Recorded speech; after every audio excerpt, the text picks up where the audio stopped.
Arsenal 1, Man City 4. And first and foremost, big up to any, I believe that's how you pronounce your name. If I'm incorrect, then please feel free to correct me in the comment section. But you got the predictions spot on with 4-1.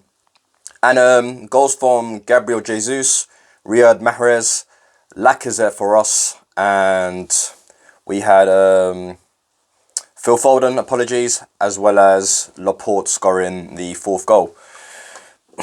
And you know what? I was so pissed off when I saw the lineup. It just seems to be like this is a reoccurring theme. Whenever we play, I'm just always annoyed by Mikel Arteta's timid selection. And it's just like, for example, he mentions this slogan, trust the process. Does this process, by the way, end in June? Because it seems like he continues to play guys who aren't going to be here beyond June. Mustafi, Said Kolasinac, why are they in the team? Why isn't Saliba playing? If you don't trust Saliba, why isn't Callum Chambers or Pablo Mari not playing? Why are you persisting with Mustafi, the guy who has refused a contract, who's going to be out the door come June? Why is he still playing? Why isn't Balogun not playing? You know, I had someone in the comments section yesterday did mention that we shouldn't just rely on kids. And absolutely, we shouldn't, yeah? But let's just look at it as, what has the senior players this season done warrant, yeah, to continue on to playing game time? Why not just go out and try some of these youngsters? Why not? What do you have to lose? End of the day, it's in the benefit of their development. They'll make mistakes, yes. But the difference is, hopefully they learn from it and you can mould them into the player you want them to be. Whereas someone like Mustafi, who's been making mistakes since 1965, is still going to make mistakes. Yeah? What makes you think after 80 years of making mistakes he's somehow going to fix up and be, you know, the next Virgil van Dijk? Give over, man. You see what's going on at Leicester City with Fofana. 19 years of age. They've put full trust in him. And guess what? He was in the Premier League Team of the Week after they beat Spurs and he got a clean sheet. Yeah? And then you look at our situation. It's why did you, stop Saliba playing from the French Cup final against PSG if you did not intend to play him whatsoever? What was the purpose? Was that to reserve him for the under-23s?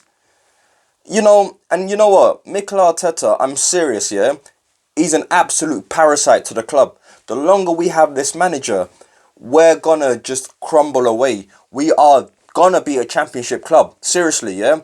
Wake up. For example, if Saka, wasn't given the opportunity by Unai Emery, and Unai Emery never played Martinelli, who just came from the Brazilian 4th division or 2nd division, at 18 years of age, would they have had their breakout season under Mikel Arteta? No, never. The only reason why Saka's playing is because Emery has provided him the platform so that, everyone can see what he's capable of doing.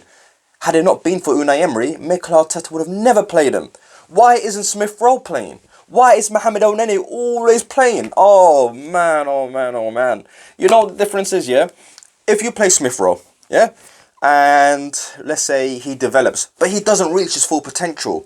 Because him being homegrown, him, coming through the academy, and let's be real, right now, he's already better than Mohamed El-Neni, in my opinion. So he can only get better. So even if you don't see him, as a player you want to keep here in the long term, then guess what? He becomes an asset. Yes, ask Liverpool what asset means, They'll tell you all about it with Philip Coutinho, Luis Suarez. This is the reason why, we just have no funding. Because we somehow never seem to make assets. You look at the whole situation with Matteo Guendouzi. And I've always said, Guendouzi could potentially be one of the best midfielders in the world if he sort of wakes up, matures up a bit, lose some of his temper, and somehow uses that temper on the pitch itself rather than off-field activities. And I think he could be the best, and we could easily in the future either sort of sell him to the likes of PSG, Real Madrid, Barcelona, and get a high sum for him. Rather than losing him for what? 10 mil? He's on less than a year sorry, not less than a year. He's less than 2 years. So once he's back from his loan spell at Hertha Berlin, he'll have less than a year. And then what do you do then? A young, talented prospect who has less than 12 months on his contract.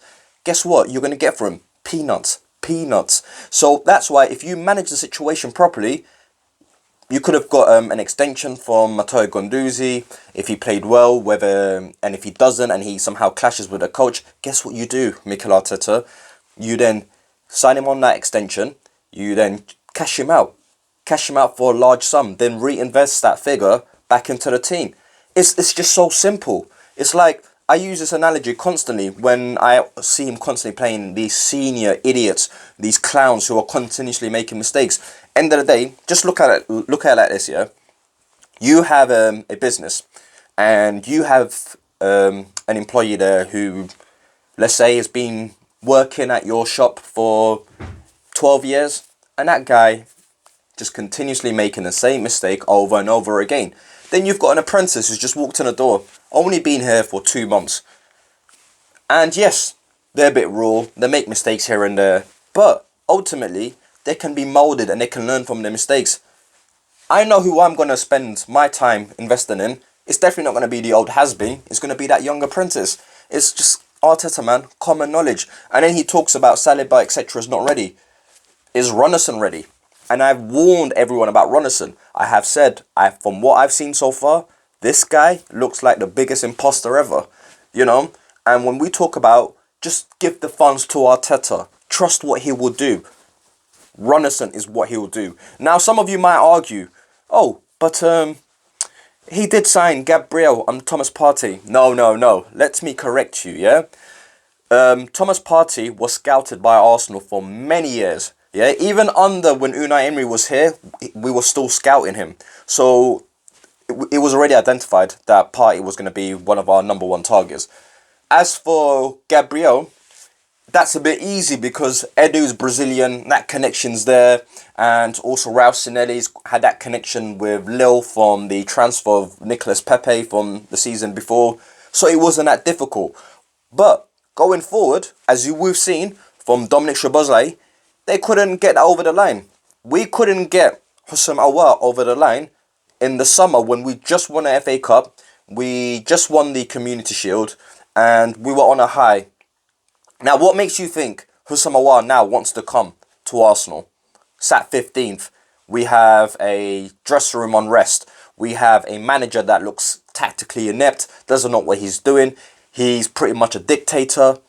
Who would want to come here? So when you're saying, give the funds to Arteta, see what he can do, mate, you don't know either, because let's be honest, what historical evidence do you have to suggest he will somehow pull out miracle? He's not. From what I've seen, he's way out of his depth. And that's enough of my little rant about Arteta and some of the things he's doing. If I was the board right now, I would have sacked him ages ago. Why is he even still here? I cannot tell you. And I know why. It's probably because the club is cheap. They don't want to pay off another manager's contract because they're still paying off for Unai Emery. So, and also with that whole PR influence that they've put out on Arteta, trust the process, he's the man, they bigged him up. They know, yeah, that they've got egg on their face. And now if they were to get rid of him, next time they bring in a new manager and they bring up this whole PR hype around him, who's going to take him serious? I don't take anything that the KSC, that this board are doing serious. You've got Vinay, who's a schmuck. You've got, what's his name? The other idiot, Edu, who claims he's an invincible. Mate, you're not really an invincible, let's be honest. When I think of invincible, you're not the first player. You're not even the first top 10 player that comes to my head, if I'm honest with you. So, the whole lot of them, out. Arteta out, Vinay out, Edu out, KSE out, the whole lot of them out. Mustafi, Xhaka, Bellerina, etc., half the team out. And let's just start fresh. Let's play some of the youngsters we have, and then some of the great signings around them, like your Kieran Tierney's, like your Thomas Partey, like your Gabriel, with your Smith Rose there, William Saliba, with Balogun up front, with Saka, Nelson, etc. And let's just move forward that way with a manager who trusts youth, with a manager who knows what he's doing, with a manager who can somehow, yeah, motivate the players and get the best out of them. Not a manager who says, just bide me time, trust the process, but my process entails playing players who are going to leave in June. So therefore, it must mean that your process is only a 6 months process, right?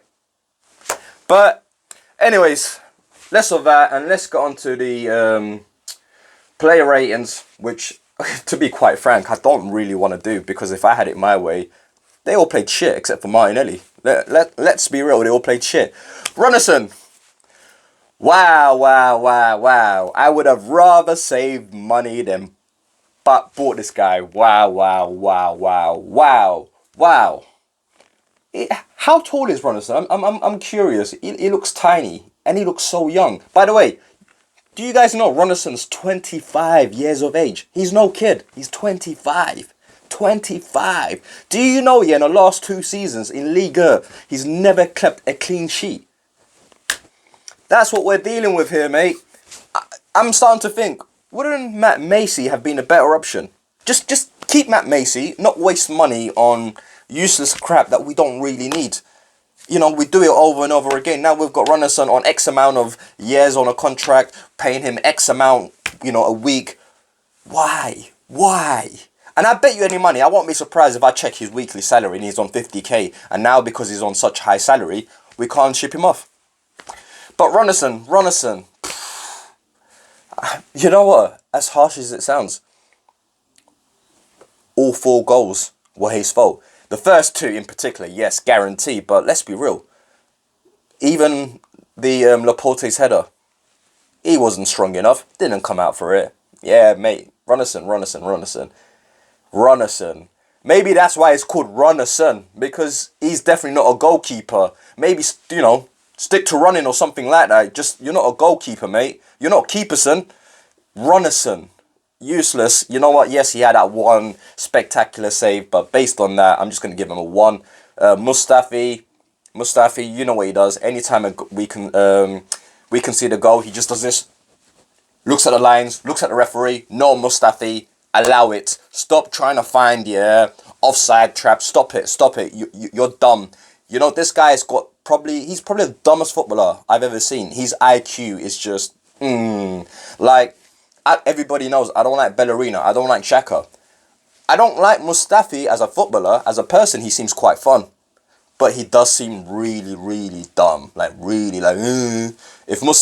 football had classroom sets, Mustafi will definitely be on that, the dumbest class. That's him. Based on yesterday's performance, he gets a 1. I can't even be mad at Mustafi that he's taken Saliba's spot, because he's not picking himself. It's Mikel Arteta. Saliba gets a 1 as well. Gabriel. Oh, mate. Gabriel. What have they done to you, Gabriel? It just seems like you're getting worse. And I don't blame you, Gabriel. What happens, and I used that same analogy previously. You get a perfect, healthy orange, and then you put it next to an orange that's decaying. What happens to that perfect orange? It eventually would decay as well. It's just, simple biology. And that's what's occurring with Gabriel at this moment in time. So Gabriel, for me, he gets a 3. Kolasinac, there was this one simple ball. He could have passed straight to Balogun, and Balogun was in. What does he do? He tries to take on Kyle Walker for pace. You're not gonna beat Kyle Walker, mate. Kolasinac, I hope you go with Mustafi and Arteta in this, 6 months process that you guys got going on. Kolasinac gets a 2 for me. Cedric, another 1, useless game, didn't do much. He gets a 3 for me. El Nene, pass backwards, pass sidewards. It's actually facts. El Nene means actually, sidewards in Arabic. El Nene, if you want to move, shift sides, you just say, yo, can I go El Nene? That's what I'm starting to think, because this guy never moves forward with the ball. El Nene, he gets a 1. Danny Ceballos, Actually, he didn't have a bad game, if I'm honest with you. He was the only one that was trying to drive in midfield, trying to make stuff happen. Yes, at times his output wasn't the greatest, but I can't really fault him because he was the only engine we had in midfield. So Danny Ceballos, for me, he gets a 5. Ainsley, he was arguably one of our poorest players. And the thing is, most of us won't admit that because we usually pay a blind eye to it. But we have to be honest. There was actually a moment in the game where he was just sort of don't know what he was doing on the ball, and then he gets tackled in a dangerous position, and then they threw on goal. And yeah, Ainsley, he gets a 2. Joe Willock, you know, I can't remember what he did great, but then I can't remember what he did really poor. So based on that, he gets a 4 for me. Lacazette, he got the goal, and he seemed to somehow emulate Martinelli's energy. Every time when Martinelli was on the ball, you could see Laka just, he sort of back, was raised up and he was focused. And then if it was like Joe Willock on the ball, you could just see Laka not bothered. Is that because Laka believes Martinelli will do something and therefore he's ready, whereas he doesn't have that confidence in the other players? And that's why maybe when other players are on the ball, he's a bit static, whereas when Martinelli's on the ball, you see him more lively, trying to do stuff, making sort of runs. I'm not sure. Maybe that's probably the case. But Lacazette, he gets a 6 for me. Martinelli, mate, got the assist. And the way he got that assist, just pure drive. He crossed it in. Ball came back to him. Crossed it in again. Lacazette got onto it. Martinelli, what a king. You are probably the only bright spark from yesterday's game. And, it was worrying signs that he was injured, but he put out a tweet today to confirm that he's okay and it's nothing to be sort of concerned about. So hopefully he's fit to play the Chelsea game.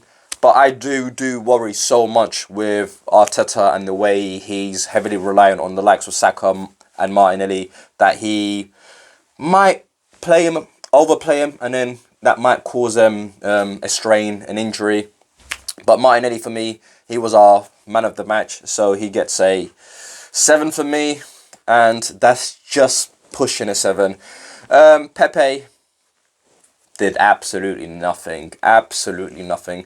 I wonder if we still got the receipt so we could return him back to Lille, or because what does he do? What does he do? Mate, Pepe, I can't back you no more. I can't. But I'm hoping maybe with the likes of Martinelli backhand, he could play up front with Martinelli, Oba, and that might bring the best out of him. Hopefully, I don't know, but yeah, he was useless. Gets a 3 for me. Smith Rowe, he looked promising. He was moving the ball forward. Why didn't he start? Why didn't he start? I don't understand. He looked so good when he at his loan spell at Huddersfield. And I thought, yes, he's going to come out and push on. Mikel Arteta even spoke highly of him and said he can't wait to work with Smith Rowe. So what happened, Mikel? Oh yeah, as per usual, you say one thing, you do another. That typifies your managerial career. But based on Smith Rowe's performance, he gets a 5 for me. He really needs to play against Chelsea. But I'll get into my preview for that a little later on. And Balogun, he looked lively, made decent runs. Unfortunately, no one picked him out. In particular, that run he made where Kolasinac, don't know what he was doing.